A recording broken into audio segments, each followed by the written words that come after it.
Students, ई व्याख्यान के अंतर्गत आज का हमारा टॉपिक है संसाधन भूगोल का अर्थ, संसाधन भूगोल के अध्ययन की आवश्यकता एवं संसाधन भूगोल का संक्षिप्त विकास। सर्वप्रथम संसाधन भूगोल का अर्थ। पृथ्वी के धरातल पर पाए जाने वाले तत्वों को दो वर्गों में बांटा जा सकता है, जिसमें प्रथम है भौतिक वर्ग प्राकृतिक तत्व एंड द्वितीय सांस्कृतिक वर्ग मानव निर्मित। धरातल पर पाए जाने वाले भौतिक तत्वों अर्थात प्राकृतिक तत्वों का अध्ययन भौतिक भूगोल कहलाता है, जबकि मानवीय तत्वों का अध्ययन मानव भूगोल कहलाता है। अध्ययन एवं विश्लेषण की सुविधा के लिए विशेषीकरण के आधार पर मानव भूगोल को भी उपशाखाओं में बांटा गया है, जैसे आर्थिक भूगोल, अधिवास भूगोल, जनसंख्या भूगोल, राजनीतिक भूगोल, सांस्कृतिक भूगोल, सैन्य भूगोल, प्रादेशिक भूगोल इत्यादि में। मानवीय क्रियाओं के विविध कारकों, तत्वों तथा अंतर संबंधों की भिन्नता के कारण आर्थिक भूगोल को भी अनेक उपशाखाओं में बांटकर यथा संसाधन भूगोल, कृषि भूगोल, यातायात भूगोल, औद्योगिक भूगोल आदि का विकास किया गया है। संसाधन भूगोल के अंतर्गत पृथ्वी के समस्त संसाधनों, उनकी विशेषताओं, उनका उत्पादन तथा उनके क्षेत्रीय प्रतिरूपों का अध्ययन किया जाता है। आर्थिक क्रियाओं से संबंधित जो भी तत्व उत्पादन एवं उपयोगिता में सहायक होते हैं, उनका वर्णन संसाधन भूगोल में ही किया जाता है। संपूर्ण संसाधनों की उपलब्धि प्राकृतिक वातावरण से ही होती है। मनुष्य केवल पदार्थ का स्वरूप बदलकर उससे उपयोगिता ग्रहण करता है। पृथ्वी के विभिन्न क्षेत्रों में मानव की यह उपयोगिता भिन्न भिन्न प्रकार की होती है, इसलिए संसाधन भूगोल में इन विभिन्नताओं के कारणों का भी अध्ययन किया जाता है। धरातल पर प्राकृतिक वातावरण में पाई जाने वाली विभिन्नताओं के कारण मानव की तकनीकी विधियां एक जैसी होने पर भी विभिन्न क्षेत्रों में उत्पादन में विभिन्नताएं पाई जाती हैं। इसलिए संसाधन भूगोल में एक क्षेत्र से दूसरे क्षेत्रों में होने वाले निर्यात एवं मानव संबंधों का अध्ययन भी किया जाता है। विकास के लिए मानव द्वारा युगों युगों से प्राकृतिक संसाधनों का दोहन किया जा रहा है। आर्थिक क्रियाकलापों में विविधता की वृद्धि लगातार जारी है।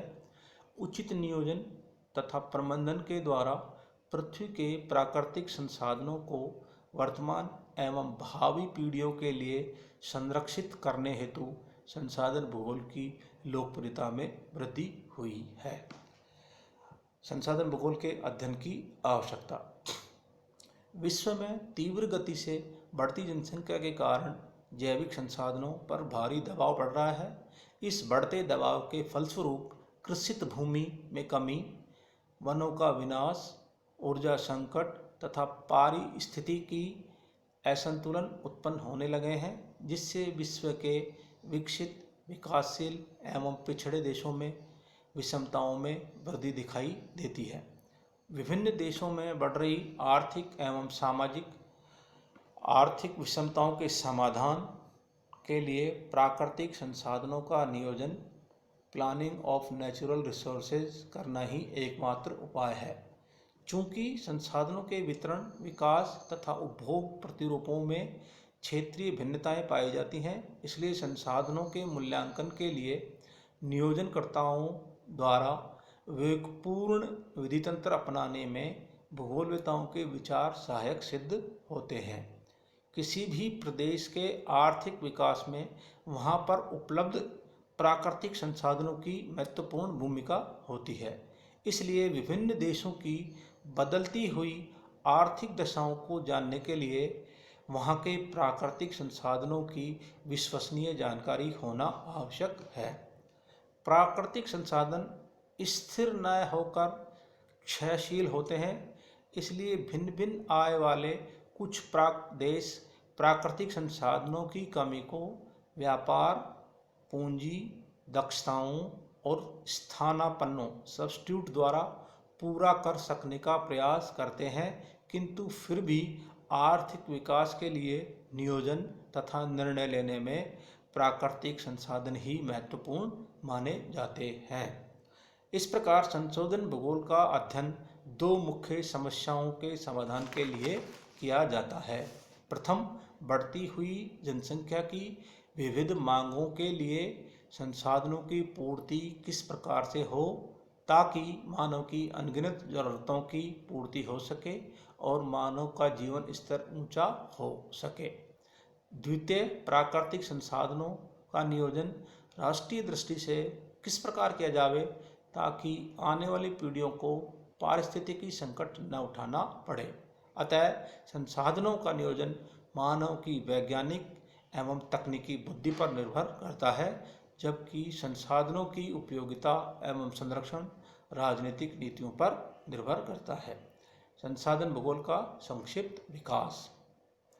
आदिकाल से ही मानव ने अपनी प्राथमिक आवश्यकताओं रोटी, कपड़ा और मकान की पूर्ति के लिए कंदमूल, फल एकत्रण, आखेट, पशुचारण, मछली पकड़ना, कृषि, खनन इत्यादि क्रियाएं अपनाई हैं।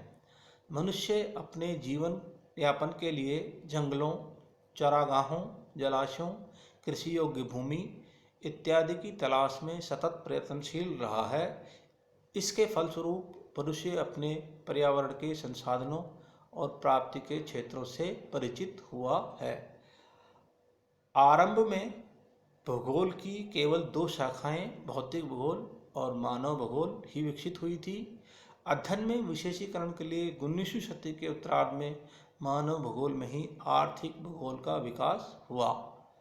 भूगोल के अध्ययन में वातावरण की विभिन्न विचारधाराओं जैसे निश्चयवादी, संभववादी एवं नवनिश्चयवादी के अंतर्गत पृथ्वी और मानव के संबंधों के बारे में विशद रूप से बताया गया, जिससे संसाधनों और उनके उपयोग का महत्व बढ़ने लगा। विशेषीकृत अध्ययन स्पेशलाइज्ड स्टडी पर बल दिए जाने के कारण द्वितीय विश्व युद्ध के बाद भूगोल में मानव संसाधनों को अधिक महत्व देते हुए प्राकृतिक संसाधनों के अनुकूलतम ऑप्टिमम प्रयोग पर बल दिया जाने लगा।